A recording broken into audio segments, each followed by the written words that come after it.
Ձեր սպասելիքները հաշվի առնելով նաև այն հանգամանքը, որ միջնորդության քննության սկսումը պարզ դարձավ, թե ում է մակագրվել գործը, Վահե Դոլմազյանը Հարությանը եւ առասարակ մեր հասարակությանը հայտնի է որպես իշխանությունների սրտի որոշումներ կայացնող դատավոր։ Դուք ինչ սպասելիքներ ունեք հաշվի առնելով, թե ում է մակագրվել Սամվել Կարապետյանի միջնորդության հարցը։ Իշխանությունը ամեն ինչ անելու է, որ սահմանափակի Սամվել Կարապետյանի ազատությունը Եվս 2 ամսով իրենք շատ են հայտարարում, որ ոչ մի մտահոգություն չունեն Սամվել Կարապետյանից եւ Սամվել Կարապետյանի սկսած շարժումից, եթե իրենք ոչ մի մտահոգություն չունեն, ինչու են այսպես ակտիվ ուզում երկարացնել իր կալանքը, ինչու են բռնել։ Արդեն իսկ խախտումներով չի քննություն։ Նախ իրենք մի օրվա ընթացքում ուղղակի հաջորդ օրը դրեցին դատը, որ իրենց կարծիքով տեղի չունենան հասարակության կողմից ակցիաներ, քանի որ հասարակության մեջ կա բողոք։ Բայց դուք կարող եք տեսնել, որ այս ամբողջ փողոցը դատարանի մյուս մասն էլ, դատարանի դիմացն էլ մարդկանցով լի է,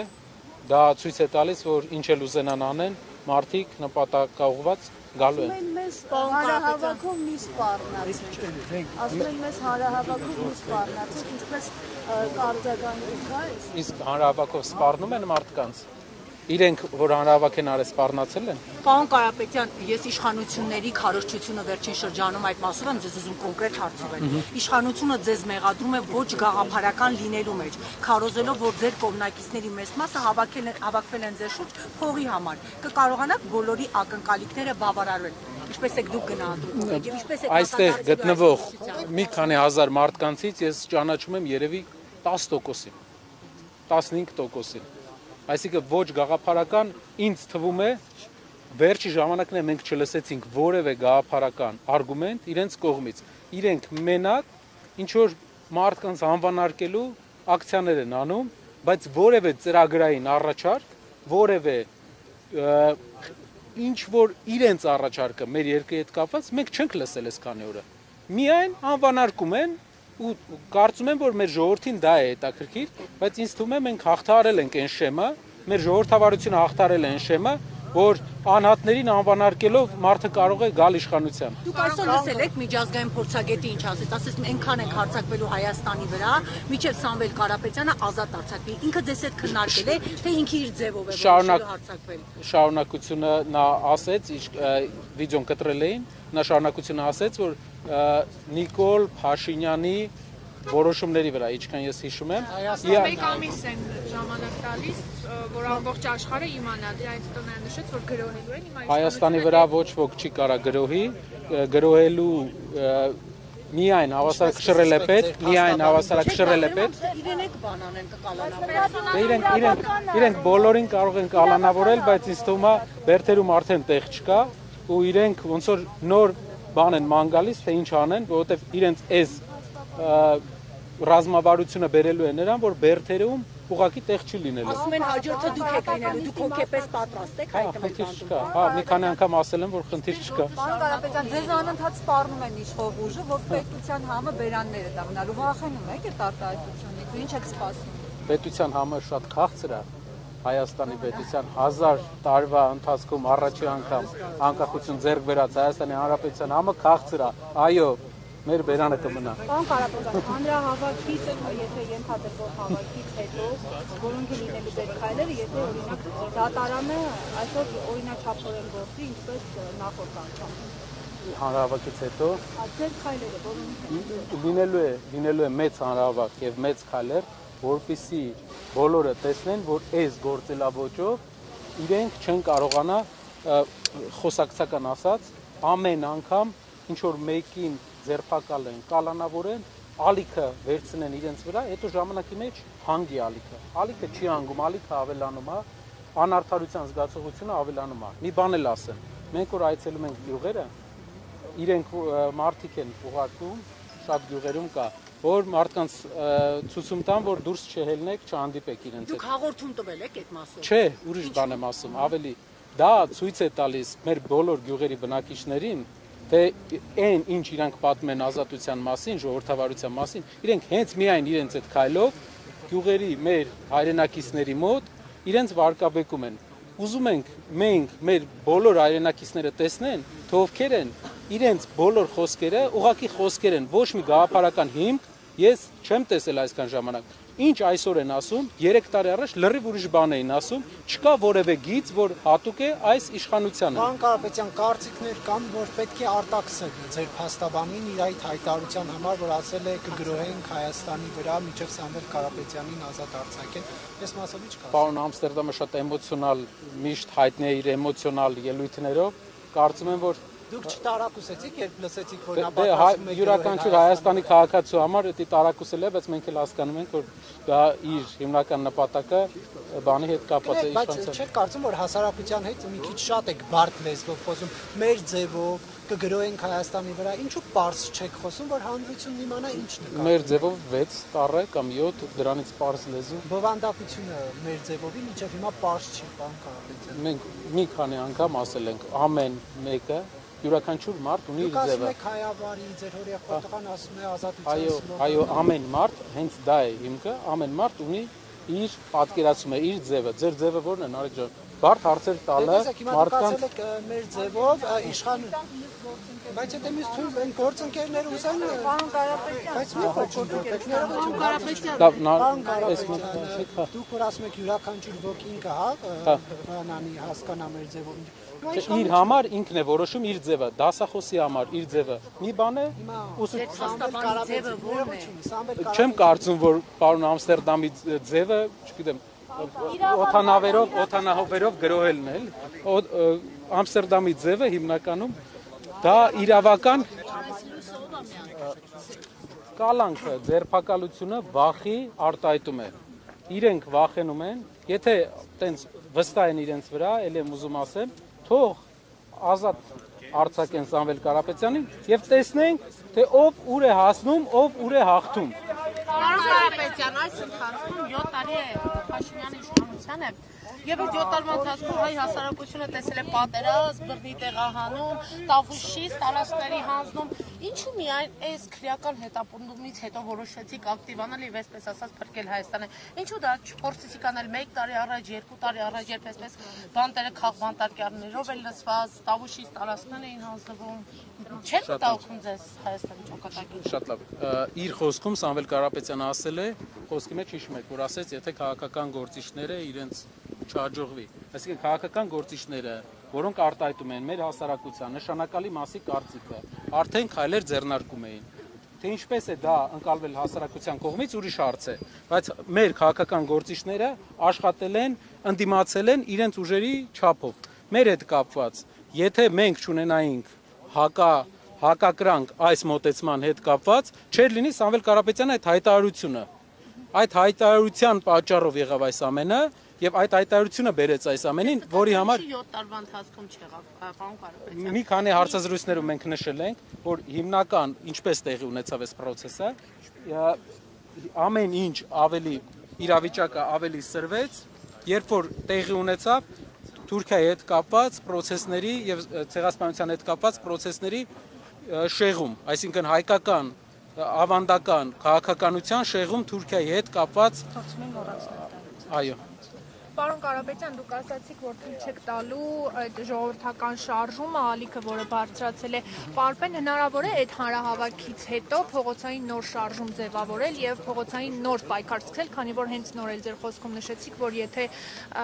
այդ շարժումները կամ պայքարի ձևը հաջողած լիներ, Սամվել Կարապետյանը այդ հայտարարությունները չէր անի, դուք էլ շարժում չէիք ձևավորի, ապագայում էլ քաղաքական թիմ չէիք ձևավորի։ Հայտարարությունները եղան մինչև այդ տեղեր ունենում շատ դեպքեր, որոնց հանրագումարը բերեց հայտարարությանը։ Այսինքն հայտարարությունը դա պատահականություն չէ, հայտարարությունը բոլոր այս քայլերի հետևանքն է, ինչ արել է իշխանությունը վերջի ժամանակաշրջանում։ Ինչ վերաբերում է փողոցային պայքարին, փողոցային պայքարը սկսվում է այն ժամանակ, երբ վերջանում են սահմանադրական, օրենսդրական բոլոր գործիքները հասարակության մոտ։ Երբ գործիքները տեսնենք, որ վերջացած է, փողոցը ես մի անգամ ասել եմ, Երևանյան փողոցը իր խոսքը ասելու է։ Ձեր կանխատեսում քանի հազար մարդ դուրս կգա փողոց, պարոն Կարապետյան։ Այո,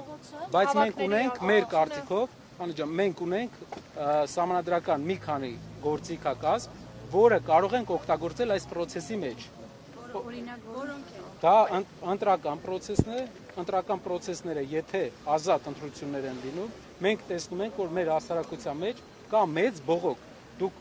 կարող եք հեշտ տեսնել դա, բոլորդ էլ հասկանում եք, որ իրադրությունը հիմա ու իրադրությունը 5 տարի առաջ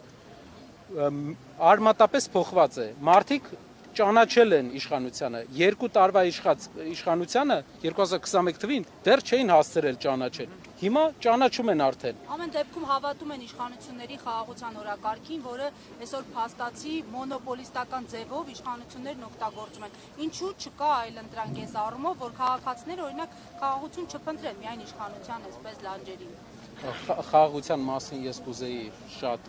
զգույշ լինենք, խաղաղության հետ կապված ձևաչափին մեր երկրին շատ մեծ խնդրեմ է բերել զրոական կետից բանակցությունները սկսելու, զրոական կետից յուրաքանչյուր միջազգային հարաբերություններում արտահայտվելու քայլերը։ Այսինքն մեր այսօրվա վարչապետը եկել է իշխանության մի քանի ամիս հետո հայտարարել է, որ Արցախյան 30-ամյա բանակցությունները սկսում է Ինչու դա հանդուրժվեց ում կողմից։ Կարապետյանների։ Դա եթե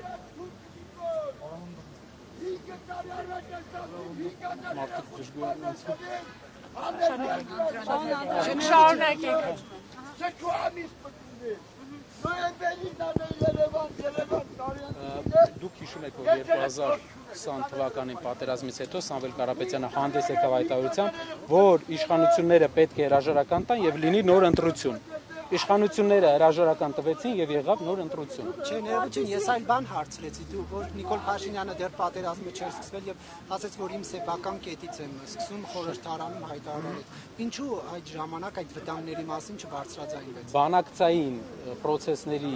նյուանսներից տեղյակ է միշտ երկրի ղեկավարությունը եւ 2-3 հոգի։ Ինչ նյուանսներ կան այդ բանակցությունների մեջ, դա պարզ կլինի միայն երկրի ղեկավարին եւ 2-3 հոգու։ Մենք չէինք կարող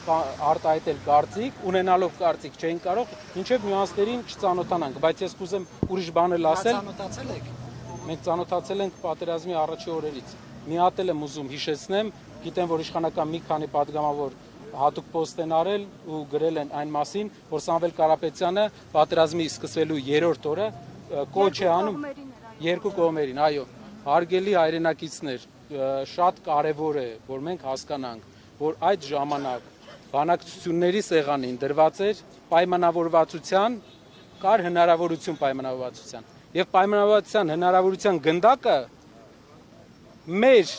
խաղադաշտում էր, Հայաստանը պետք է որոշեր, գնում է այդ պայմանին, թե ոչ, պահում է Հադրութը, պահում է Լաչինն ու Խարվաճառը, թե ոչ։ Այսինքն գործերը լավ չէին, հա,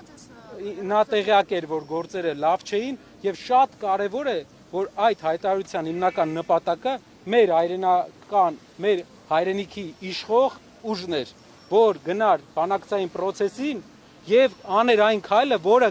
կփրկեր 3000 այդ ժամանակ մենք ունեինք 600 զոհ իմ հիշելով 3000 երիտասարդի կյանք։ Դա էր Սամվել Կարապետյանը, ուզում եմ ասեմ պետական գործին հատուկ, բարձր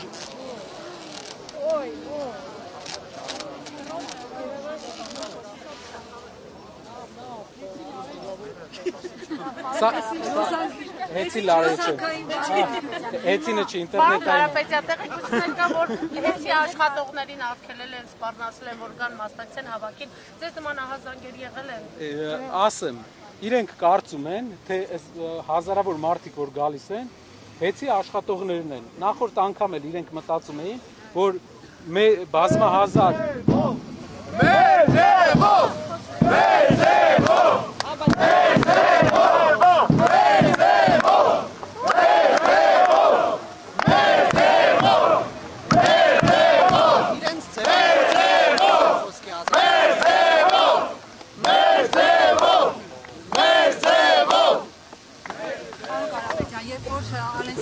հարցրեցին մեր ձևով ձեզ մրցակից է թե չէ, վախենում եք թե չէ, ասես նման քաղաքական ինչ չկա,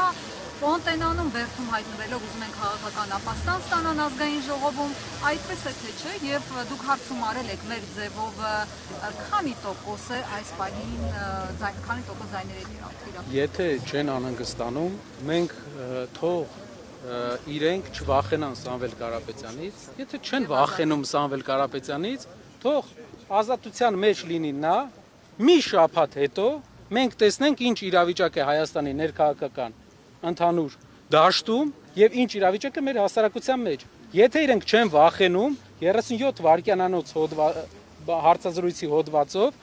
6 ամիս մարդուն պահել կալանքի տակ, ինձ թվում է դա հաստատ ինքնավստահության ցուցիչ չէ, այլ մի քիչ ուրիշ բանի ցուցիչ է։ Հիմա մեղադրանքը լրացրել են, նախաձեռնված մեղադրանք։ Ամեն շաբաթ կարող են մեղադրանք լրացնեն, հետո այդ մեղադրանքը մերժվի, ցույց տրվի դրա սին լինելը եւ իրենք փորձեն ինչ որ ձև երկարացնեն։ Դուք պատկերացնում եք 3 ամիս, 4 ամիս մարդիկ մենք ունենալով տասնյակ հարյուրավոր ընկերություններ Հայաստանում գործ չեն կարող գտնեն։ Սա ցույց չի տալիս նախ, որ մենք աշխատել ենք ճիշտ օրենքի սահմաններում, ինչքան հնարավոր է Հայաստանի իրականության մեջ, եւ երկրորդը թիմի պրոֆեսիոնալիզմը, այն թիմի, որը հավակնում է աշխատանքներ կատարել ի բարօրություն որ մեր հայրենիքի։ Պարոն Կարապետյան, դուք բացառում եք սրան լրացնեմ ուղղակի Նարեկ ջան կներես։ Պարոն Կարապետյան, տեսեք, փողերի լվացում, բանկեր տուրքեր չմուծել, իշխանության զարթման կոչ եւ այլն, այսպես որ գնա կարող է Սամվել Կարապետյանին նաեւ պատերազմի մեջ մեղադրեն, պատերազմ սկսելու մեջ։ Աշխարհի բոլոր անտրամաբանական մեղադրանքների մեջ պրոֆեսիոնալ դարձած ուժը, որը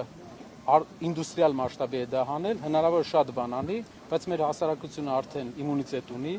ստերի եւ ստերի տարբեր ֆորմաների Ժամանակին գովում էր պարոն Կարապետյան, 1 տարի չազատեցին, մինչև ընտրություններ ազատ չարձակվեց։ Ինչ է անելու իրենք տեսնելու են հասարակության հաջող բողոքը, որը այսօր էլ կա, մեր գիտեք ինչներ իրանց հաշվարկը։ Ինչ է որ կգնանք Ռուսաստան, բայց իրենք մի բան հաշվի չեն առել, որ մենք այստեղ Սամվել Կարապետյանը մինչև 9 տարիքը Հայաստան է ապրել, մենք բոլորս 200 տարի մեր տունը նույն վայրում է, ինչ որ 200 տարի առաջ ու նույն տեղն ենք ապրում այս 200 տարի, մեր ընտանիքը։ Այսինքն ու բացի դրանից ոչ, Լեռնավիթ գյուղի մեր տունը, որտեղ հիմա բնակվում են մեր մեծերը։ Պարոն Կարապետյան, Ամստերդամի խոսքերի մեջ շարունակեմ, կարևոր բան կար։ Հա, իրենց հաշվարկը ուղղակի, որ բոլոր մարդիկ, ովքեր ունեն ֆինանսներ, սիրում են կոմֆորտ, բայց իրենք չեն հասկանում մարդկանց գաղափարականությունը։ Եվ հիմա ամեն օր իրենք զգալու են այդ գաղափարականությունը մարդկանց, ու զգալու են, որ չի ստացվում ոնց որ մարդու վրա ճնշում գործադրել, որովհետև արդեն իրենց մոտ դեֆորմացիա կա, բոլոր մարդկանց կարծիքները ջարդելու կալանքի միջոցով մասնագիտական դեֆորմացիա են ենթարկվել, իսկ դրա ճանապարհը վերջում բռնապետությունն է։